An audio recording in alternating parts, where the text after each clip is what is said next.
आप सबको मेरा नमस्कार।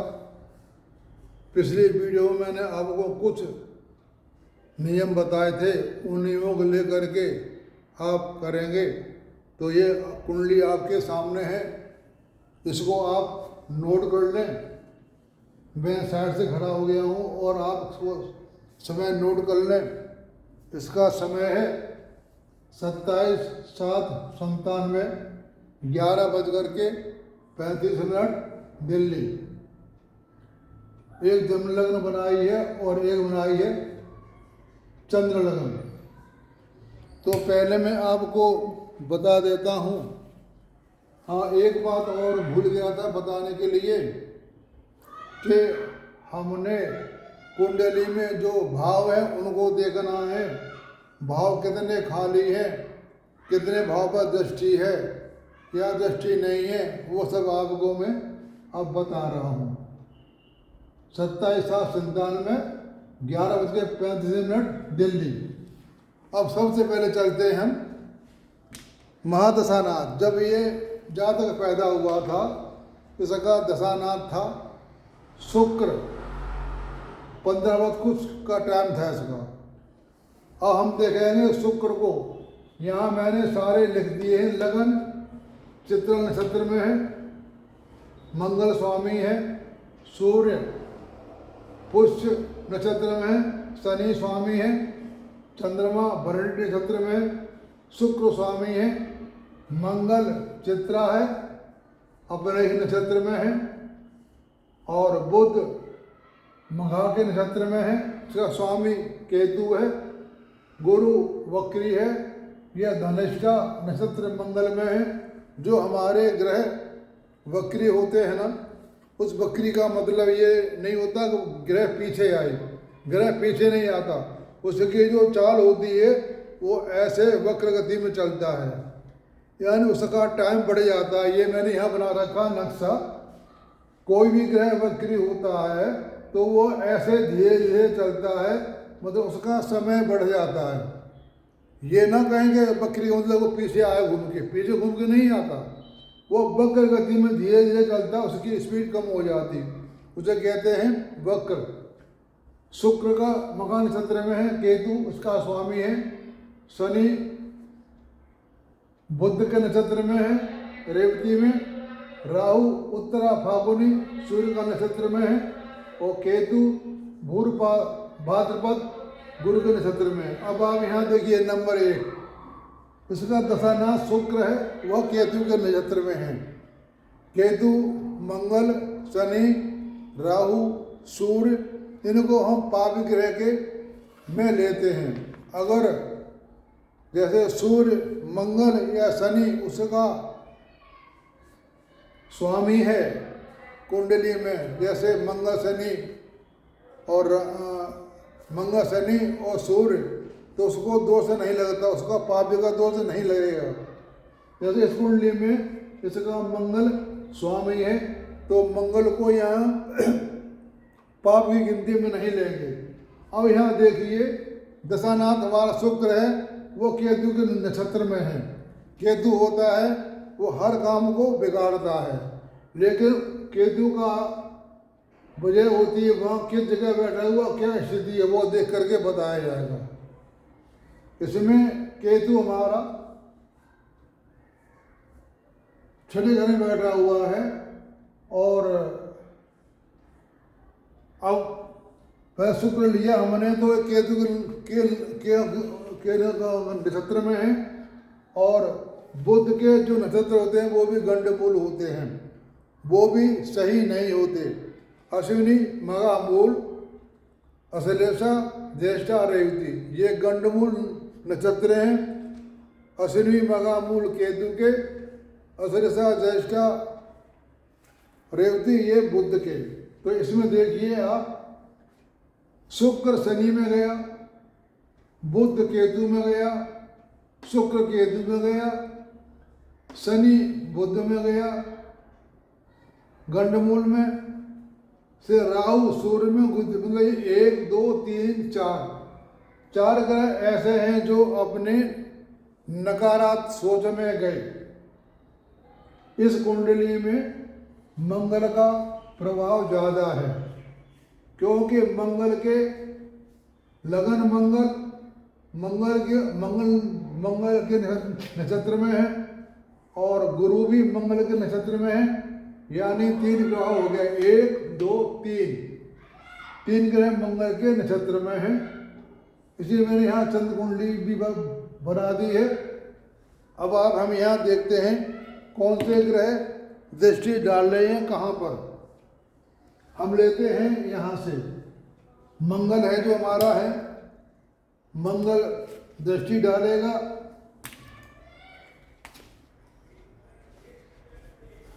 1 2 3 4, यहाँ डालेगा दृष्टि मंगल 4, 1 2 3 4 5 6 7 यहाँ डालेगा और यहाँ डालेगा।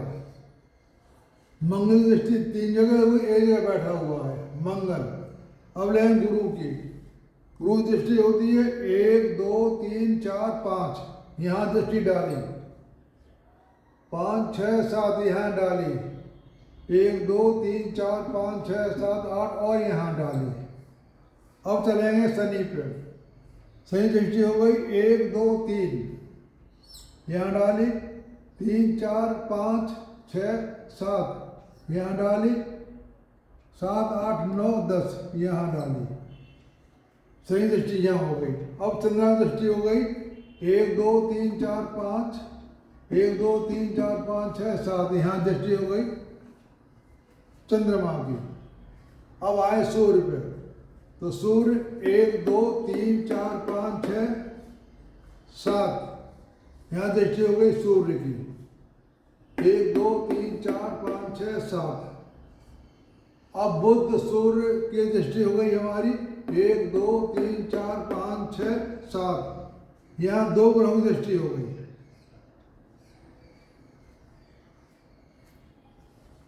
एक 2 3 4 5 6 7, हमारा यहाँ किसी की दृष्टि नहीं है, तीसरे भाव को किसी दृष्टि नहीं है, और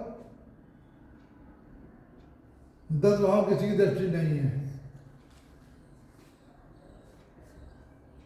1 2 3 4 5 6 7 8 9 10।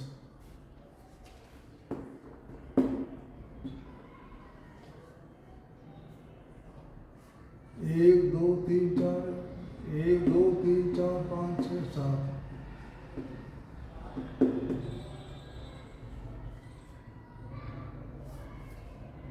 अब हमारे यहाँ पर हम देख रहे हैं कि हमारा 10वें भाव पर लग रहा है क्रॉस, यहाँ किसी की दृष्टि नहीं है, और तीसरे भाव में किसी की दृष्टि नहीं है, यानी इसका जो कारोबार है वह उसकी स्थिति कम रहेगी और इसका साहस भी कम रहेगा, क्योंकि ये हमारा कर्म भाव, ये 10वां भाव है हमारा व्यापार का और ये साहस का, इसके अंदर साहस नहीं है। और ये भी घर खाली है। यहाँ पर जब बुध की दशा या अंत दशा आएगी तब फल देगा, यहाँ पर मंगल की दशा या अंत दशा आई तब फल देगा। दूसरे भाव में एक ही ग्रह की दृष्टि है और मंगल पे और शनि ये भी आपस में शत्रु हैं, तो ये हमारा लगन पे शनि की दृष्टि आ रही है एक, और हमारा देख रहे हैं कि इसमें जो हमारा भाग्य है उस पर दृष्टि 2 आ रही हैं। लेकिन अब हम ये देखते हैं कि जो भाग्य से हमारा है गुरु, उसमें दृष्टि है 5वें भाव पे, और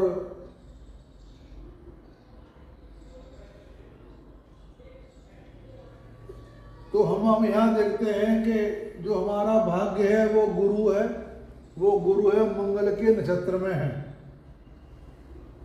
और मंगल का प्रभाव ज़्यादा है। और यहाँ दिशा राशि है, शनि देख रहा है, ये पापी ग्रह है, ये इसको कर रहा है पीड़ित। इसकी शादी भी है जो वो देर में होगी, क्यों यहाँ शनि बैठा हुआ है। शनि महाराज शादी के इच्छुक कम होते हैं और शनि जहाँ भी बैठते हैं वह काम में देरी करते हैं, लेकिन जब इनकी स्थिति अच्छी होती है तो वो काम बहुत अच्छा करते हैं। हमारे यहाँ पर लगन तो ठीक है, सूर्य शनि के नक्षत्र में गया तो सूर्य शनि में, शनि सूर्य को शत्रु मानता है, तो यहाँ सूर्य की स्थिति भी खराब हो गई। और चंद्रमा हमारे अष्टम भाव में बैठा हुआ है और इसका शुक्र के नक्षत्र में है, शुक्र हमारे व्यय भाव में बैठा हुआ है। तो ये जो शुक्र हमारे हैं, जो भाग्य उन्होंने खराब कर दिया, क्योंकि ये नवमें से हैं और द्वितीय से हैं। द्वितीय भाव धन का होता है और भाग्य, शुक्र हमारे भाग्य को और धन को लेकर के व्यवहार में बैठ गए हैं। कोई भी जब ग्रह बैठे होते हैं ना एक ही घर में, जैसे यहाँ पर हमारा शुक्र बुध राहु, शुक्र के अंश है हमारे 10 और राहु के 28, तो ये दूर दूर हो गए। कोई भी ग्रह एक ग्रह लेकर के 5 अंश के अंतर में बैठा हो तो वह ग्रह पास माने जाते हैं। यानी यहाँ राहु बुध हमारा है 6 अंश का, राहु है 28 का, ये दूर दूर बैठे हैं। यहाँ राहु इसको कोई असर नहीं करेगा और बुध को भी असर नहीं करेगा और शुक्र को भी असर नहीं करेगा। बुध 6 अंश का है, शुक्र 10 अंश का है, राहु 28 अंश का है, तो यहाँ राहु इसको डिस्टर्ब नहीं करेंगे। उसके बाद हम देखते हैं कि शनि सप्तम भाव में बैठे हुए हैं और गुरु और शनि में परिवर्तन योग बन रहा है। ये दोनों ग्रह दिखा रहे हैं ये शादी अपने आप ही करेगा। इनका जो शादी का हिसाब है वह लगन में 2026 में दशा आई तब इनका शादी का योग बनता है। अभी इसका शादी का योग नहीं है। ये हमारे बुध हैं।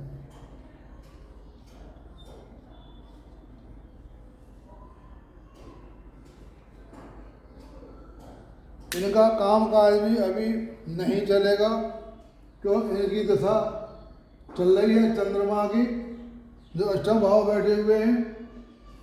चंद्रमा की दशा के बाद दशा आएगी सूर्य की।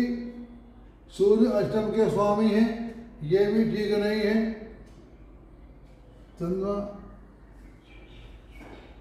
सूर्य पहले आएगी केतु की, फिर शुक्र की,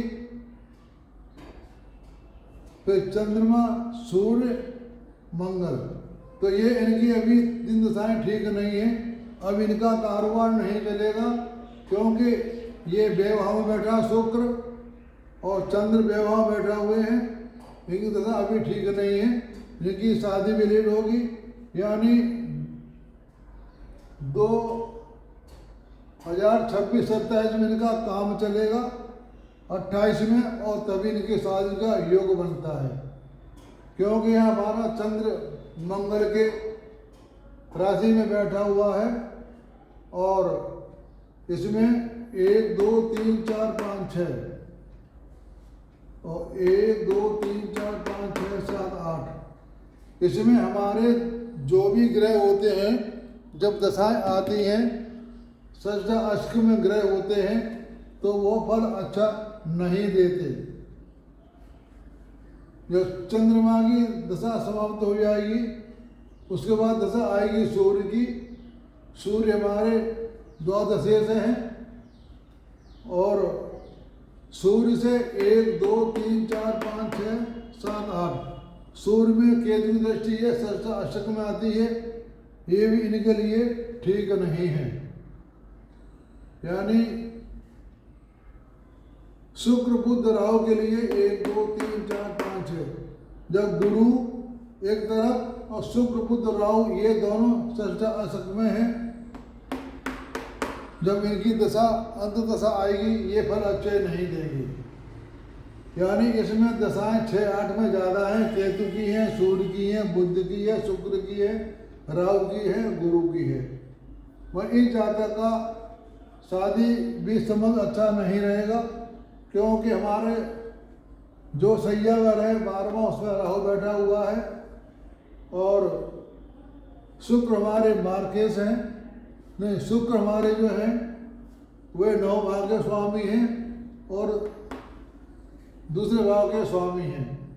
ये आके व्यवहार बैठ गए, इनके लिए शुक्र भी पिट गया, सूर्य भी पिट गया और बुध भी पिट गया और गुरु तो खैर अपने मित्र की राशि में है, शुक्र पड़ेगा शनि बुध में, ये भी नहीं इतना ठीक है, लेकिन इसमें नकारात्मक ज़्यादा है, इसलिए इस जातक का व्यापार भी सही नहीं चलेगा और शादी संबंध जो दाम्पत्य जीवन है वो भी सही नहीं है। तो इसलिए मैंने आपको ये बता दिया कि इनका समय ठीक नहीं है। इस तरह से आप फलादेश निकालेंगे तो वो सटीक बैठेगा। इसके बाद दशा लगा कर हम सारी बता सकते हैं। आप सबको सुनने का धन्यवाद। इसके बाद में एक कुंडली और बताऊंगा उसके बारे में। उसके बाद में अब आपको सुनने का धन्यवाद। आप सबको नमस्कार।